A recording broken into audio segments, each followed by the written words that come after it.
4 News. Arlington National Cemetery, where the high cost of peace is marked by row after row of simple white stones on this Memorial Day.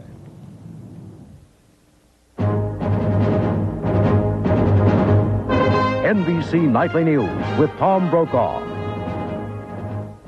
Good evening. The mournful sound of taps, flags flying, old soldiers marching, young men and women in uniform. A time to honor those who died in wars gone by. Memorial Day. And as President Reagan led the Memorial Day services at Arlington National Cemetery, some families had special reason to remember. Chris Wallace is in Washington tonight. For President Reagan, it was a day to honor fallen heroes, Americans who died serving their country. He placed a wreath at the Tomb of the Unknowns and stood at attention for taps.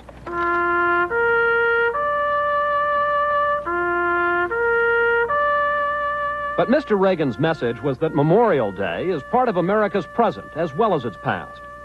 Buried at Arlington, he said, are military legends like World War I's General John Pershing, known as Blackjack, and World War II's Omar Bradley, the GI's general. But also here, crew members of the Space Shuttle Challenger, Michael Smith and Dick Scobie, who died just 4 months ago. The president paid special tribute to the veterans of Vietnam. They were quite a group, the boys of Vietnam, boys who fought a terrible and vicious war without enough support from home. And we owe them something. Those boys, that just as they did not forget their missing comrades, neither ever will we. Lucy and Paul Garrett have not forgotten. Their father, Commander Paul Garrett, died returning from a Vietnam combat mission. But because he died outside the official war zone, his name was left off the Vietnam Memorial. Today, he was among 110 soldiers recognized as Vietnam War dead, their names etched in the black granite walls. A roll of honor was read. Larry I. Broadhead. Larry Broadhead died when his B-52 exploded, taking off from Guam. Today, his father and son were at the memorial. Leo Broadhead fought to have his son's name added. Young Larry was not yet born when his father died. You know, I've been waiting for this to happen for 2 or 3 years now. It did happen, and today the parents of Lieutenant Larry Broadhead placed a wreath honoring their son. No way of bringing them back, and this is a very, very outstanding memorial here. And they deserve to be on this wall, and it's very important. Chris Wallace, NBC News, Washington. These days, American men and women in uniform are targets in a different kind of war, a war by terrorists, in which any innocent place can instantly become a combat zone. And in that spirit, at the U.S. military headquarters in West Berlin today, a Purple Heart ceremony for the 36 American soldiers wounded in the terrorist bombing of a discotheque last month. An American sergeant and a Turkish woman were killed in that blast, which was followed, of course, by the American raids on Libya. Also coming up in this Memorial Day program, Kenley Jones reports on the move to have this statue of men who served in Vietnam joined by one of women who also served. And Ken Bodie tonight sizes up the presidential hopes of Vice President George Bush. Does he have the right stuff? This is Bacone College for American Indians. Last year, IBM loaned them a teacher, Dan Ebo. Delbert Armstrong was one of his students. Being an American Indian, I'd like to show them that we can learn computers and we don't have to be afraid of them and see them as something beyond our grasp. Dan joined the faculty for a year, while IBM continued to pay his salary. Hopefully I can make a difference in some of their careers, perhaps can change some of their lives, that I can relate to them and teach them some of the things I've learned. I know how important the faculty loan program is to this college where I'm president, because without Dan Ebo, we wouldn't have a business program. I could contribute to my tribe the knowledge of computers that I learned here, and bringing a good knowledge of computers into the tribe would help make things operate more smoothly. Since 1971, over 600 employees have participated in IBM's faculty loan program. And like Dan, they did a lot of learning too. Morning is your time. The earth wakes up with you. Always feel that spark of life in everything you do. Grape nuts. For you, it's as natural as the morning. No sugar added, no preservatives, just an honest nutty crunch. Post Grape Nut Cereal. You know when you've got it good. Yes, you know when you've got it good. Perhaps as many as 5 million people, or even more, joined hands yesterday across America to raise money for the homeless and the hungry.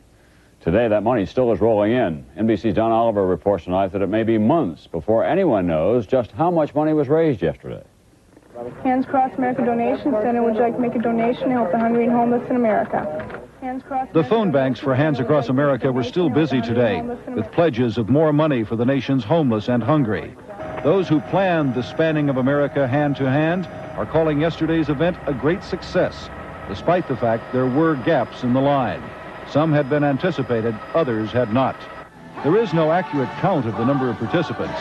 The organizers say they think there were around 5 million, from Battery Park in New York City to the Pacific Ocean at Long Beach, California. They don't know how much money they raised and say they probably won't until the end of the summer. But organizer Ken Cragen is satisfied it was worthwhile. The money really serves the least important role of what we accomplished yesterday. The most important role was served by the increased awareness that has happened not just yesterday, but in all of the weeks preceding. Suddenly, hunger and homelessness is a major issue in this country. One group of homeless traveled from Chicago to the tiny town of Ashcombe, Illinois, just to participate. Then they returned to the near west side of Chicago, to the shelter that most call home. Today they reflected on their experience.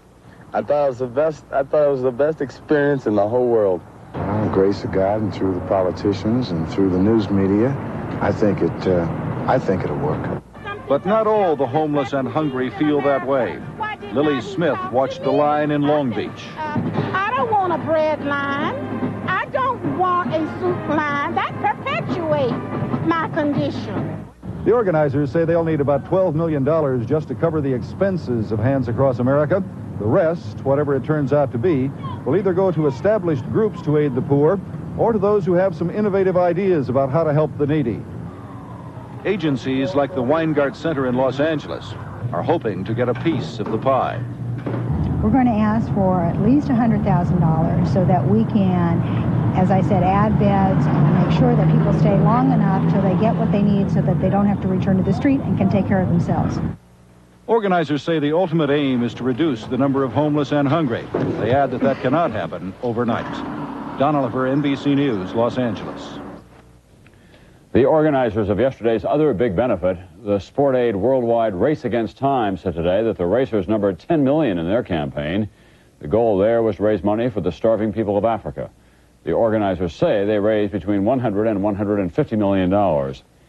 And yesterday's big sports washout, the Indianapolis 500 auto race, was rained out again today. Only a handful of fans came out to the raceway today, compared with yesterday's turnout of 350,000.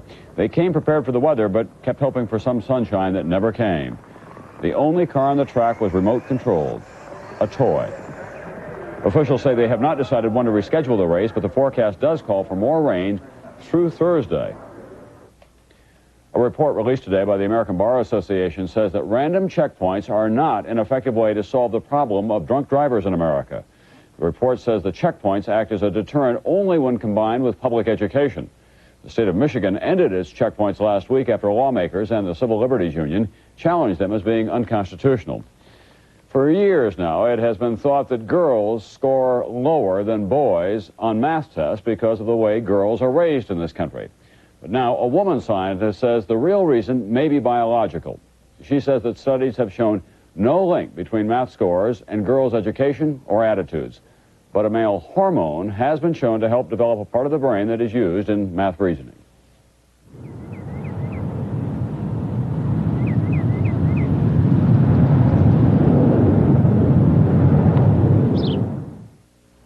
Excuse me, what would you say if you could make more out-of-state calls for the same amount of money?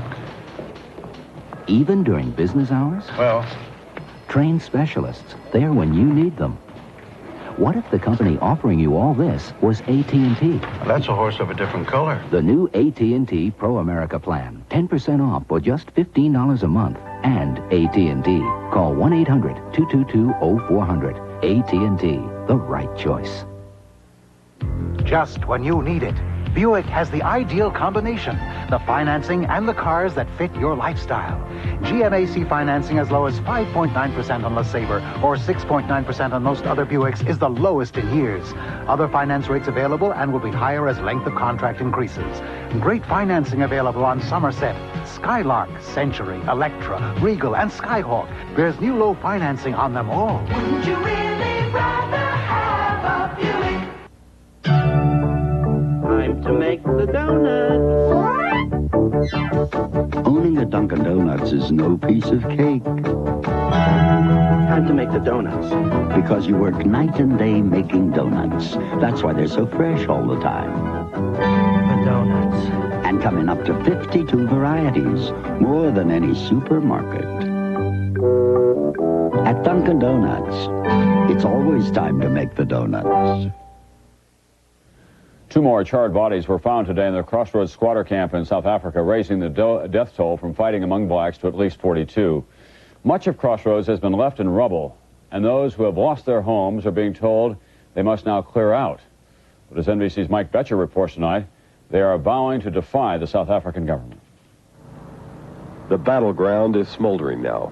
3,000 shacks burned to the ground in a war between blacks.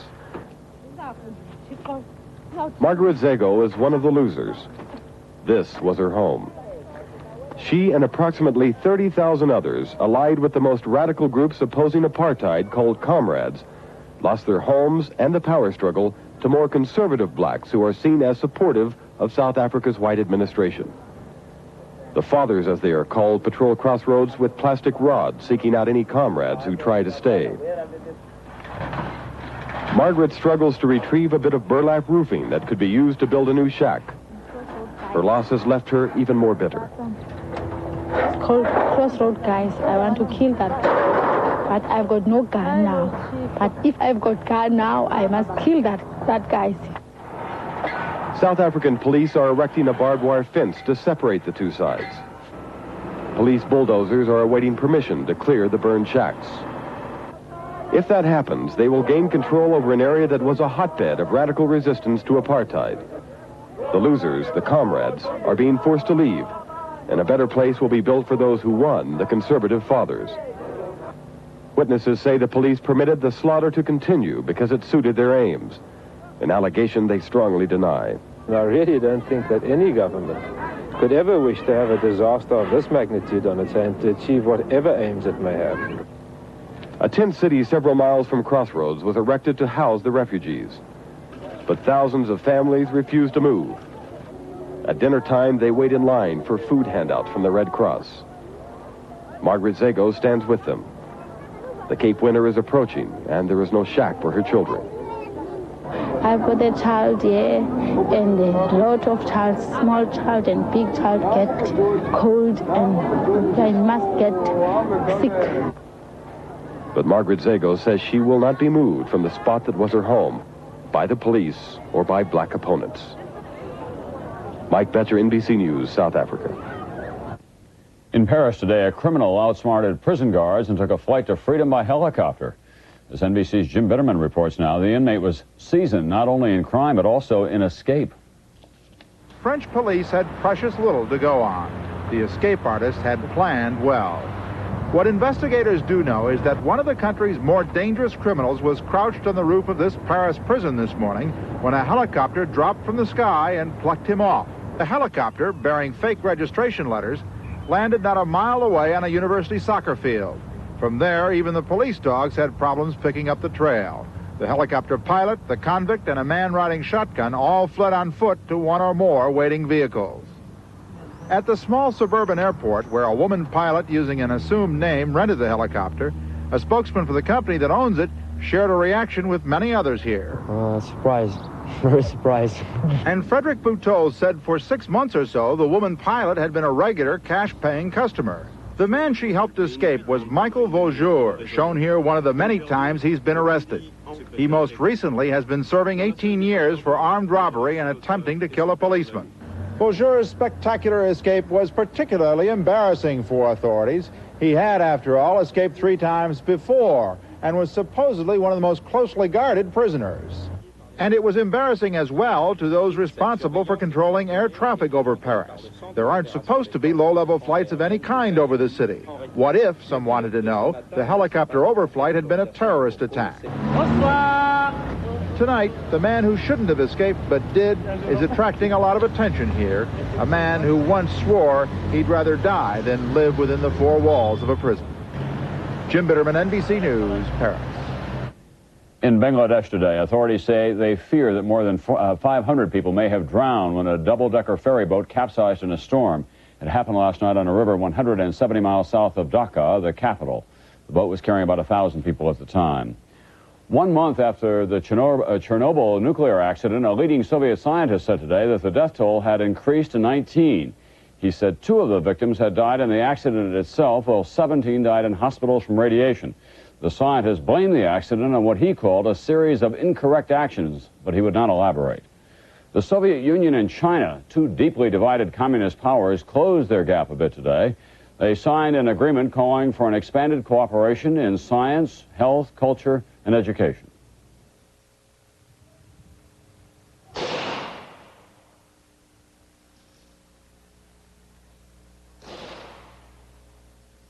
At Seiko, great technology inspires great design. Steel rods and gleaming hinges for a supple bracelet watch. Gold tone on gray tone for the definitive strap watch. A second hand on her elegant dress watch. Water resistant too, very today. 1 diamond and a rich 2-tone setting, very tonight. Man invented time, Seiko perfected it. The Remington microscreen shaves as close to the blade or your money back. The first screen shaves incredibly close, the second even closer. And this rechargeable never needs a cord because its convenient charger stand keeps it continually charged. The Remington microscreen shaves as close as the blade or your money back. Now enter Remington's Going For It Travel Bonanza. Over $2 million in free travel prizes and travel discounts from United Airlines, Westin Hotels, and Hertz. Enter now. Your days go by fast. Your work never seems to end. That's why Whirlpool washers and dryers are tough on dirt, yet gentle on your clothes. They offer a super wash cycle for the dirtiest dirt and a gentle cycle for your delicate knits. Whirlpool washers and dryers. We're making your world a little easier. Whirlpool makes it easier for you. Whirlpool. Tonight's special segment, George Bush. Does he have the right stuff to move from number 2 to number 1 in 1988? For 6 years now, he has lived in the shadow of President Reagan, playing his role and biding his time. Recent polls show him leading the pack for the Republican nomination. But among political professionals, real questions remain. NBC's Ken Bodie tonight sizes up George Bush's prospects. With the president as he faced this difficult decision. And we looked at the risks at striking out. That is his trump card, that he is the vice president, close to and loyal to President Reagan, on the inside when big decisions are made. We have to stand up and keep standing up against terrorism, and that we'll stop. Ladies and gentlemen, the Vice President of the United States and Mrs. Bush. But George Bush also is running for president. Yes, right now. He is using all the trappings of the White House to do so, and that is causing him problems. In the past 10 months, I've been to South Carolina, Florida, Mississippi, Louisiana, North Dakota, Arizona, California, Tennessee. He combines the 2 jobs, official visits as vice president, along with the picking up of political IOUs for the presidential race in 1988. Oregon, Maine, and Georgia. And it's really nice to be here in Montana. I'll tell you. Trying to be 2 things at the same time has earned Bush an avalanche of criticism. Once considered a moderate, Bush has been courting conservative Republicans like Reverend Jerry Falwell. He spoke at a dinner honoring New Hampshire publisher William Loeb. Loeb once called Bush a spoon-fed little rich kid, incompetent, unfit to be president. At the dinner, Bush sat with Loeb's widow, who took over as publisher. I think that having the vice president there in itself was something which I appreciated very much. For courting the right wing and for going to the Loeb dinner, questions were raised about Mr. Bush's character. He was called a sycophant and a lapdog. But Naki Loeb says she now has an open mind about Bush. I plan to keep it that way. When Bush stepped up his activities for 1988, paid consultants for other candidates began to work him over. Bush is in a very vulnerable position. He's got broad support within the party and in the public, I think. But there are real questions that show up in the polls about him, and all the evidence I've seen shows that that support is not very deep. And the press began to ask questions, legitimate questions that Bush does not want to address. Can you tell me what your message will be in 1988 and how it will differ from the Reagan message? No, but my message right now is to support this president. Bush's top strategist, Lee Atwater. He is not going to ever separate himself from anything that this administration has done or doing. Bush advisors say he will campaign as Ronald Reagan Jr., that he'll take 150 trips this year. His critics call this the imperial vice presidency. So much travel can mean Bush is sometimes out of touch. At a private political meeting in Illinois recently, he was surprised to be told that the Graham-Redmond budget law will take 50% of its cuts out of defense. I know the general premises of Graham-Redmond, and I know what I think we ought to do on defense. But no, there'd be certain things that you'll find that you don't have the fact at your tip of your tongue. President Reagan send you his profound greetings. On his recent trip to the Gulf and Arabian Peninsula, the vice president was on official business, but politics intruded. His remarks about stabilizing oil prices made it seem as if he were bidding for Republican votes in the oil and gas states, and President Reagan had to bail him out. And I can't find myself quarreling with any of the remarks he's made. George Bush has the best resume in American politics. Hero in World War II, successful businessman, congressman from Texas, Republican national chairman, CIA director, envoy to China, UN ambassador, and vice president. All jobs he has done well.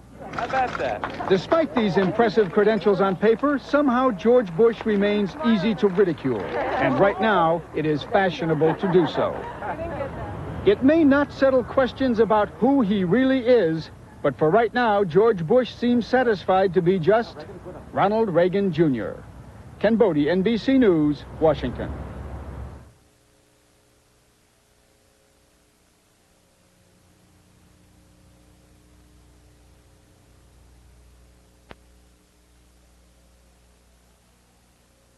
Who's producing the highest quality cars and trucks designed and built in America?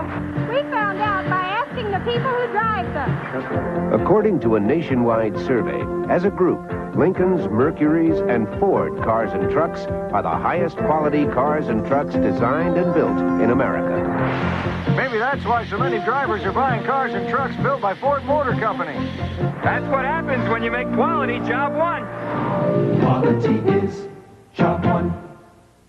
Going once, going twice, going next. $10 million, all for you from American Family. The only sweepstakes that has actually awarded cash millions to winner after winner. Like this. $1 million. $1 million. $2 million. $2 million. You may be next, the richest winner of all, so watch your mail for this sweepstakes with my picture. Going next, $10 million, all yours. Enter today.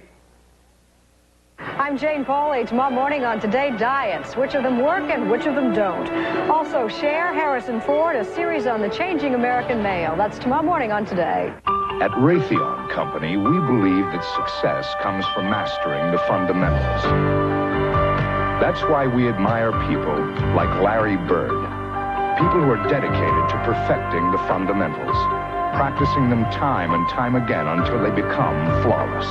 So whether it's in electronics, aviation, appliances, or energy, Raytheon works hard on the fundamentals. Because at Raytheon, we believe quality starts with fundamentals. When they say war is hell, they're not saying that it is a hell reserved for men only. Women have played an important part in virtually every American war, and now the women who served in Vietnam believe their time for recognition is way overdue. As NBC's Kenley Jones reports tonight, they want a place at the wall. Every week, almost 50,000 visitors come to the Vietnam Veterans Memorial, many of them to search the black granite wall for the names of friends or loved ones killed in the war. At one end of the wall is the monument of 3 fighting men. Ready for combat, they stand guard over the names of their fallen comrades. Among the more than 58,000 names on the wall are the names of 8 women. Veterans are now asking that a memorial statue be dedicated to them and to all other women who served in Vietnam. Replicas of the proposed statue have been put on display in veterans' hospitals and other places where veterans meet.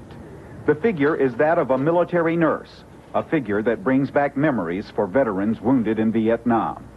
The nurse that was with me for 6 days when I was in Cu Chi at the 12th of VAC, I remember her name, her walking features, how she looked, how she talked. If it wasn't for the nurses, I would have never made it back home. They saw a lot more than what a lot of us did. I saw 14 of my friends die, but they saw my 14 friends and 14 other people's friends die. Dealing with death and dying and the maimed is not a very easy type of job to be dealing with. Lily Adams is one of an increasing number of nurses who served in Vietnam who have come to realize that they, like many men who fought in combat, are suffering from post-traumatic stress disorder. You come home from Vietnam and everything's fine and dandy. And then 5 years later, there's a helicopter flying above you and you don't understand why you're shivering and shaking and crying. So for me, it's important that women veterans, both civilian and military, are recognized. That recognition is the goal of the Vietnam Women's Memorial Project, which hopes to raise $1 million to place a statue at the wall. I think we need a psychological reminder that women, too, went to Vietnam and women also served. And the only thing that seemed like it brought me back was a tender hand and a smell of perfume. The project has the support of major veterans groups and of individual veterans like Dan Parker, who wrote a song dedicated to the nurses who cared for him and others wounded in Vietnam. But what is a lady doing here? The final verse of the song looks forward to the successful completion of the statue project. In the future she will stand tall, caring for the names upon the wall. But what is a lady doing here? Kimley Jones, NBC News, Washington. There's a French proverb, peace is the daughter of war. That's Nightly News for this Memorial Day. I'm Tom Brokaw. I'll see you tomorrow night.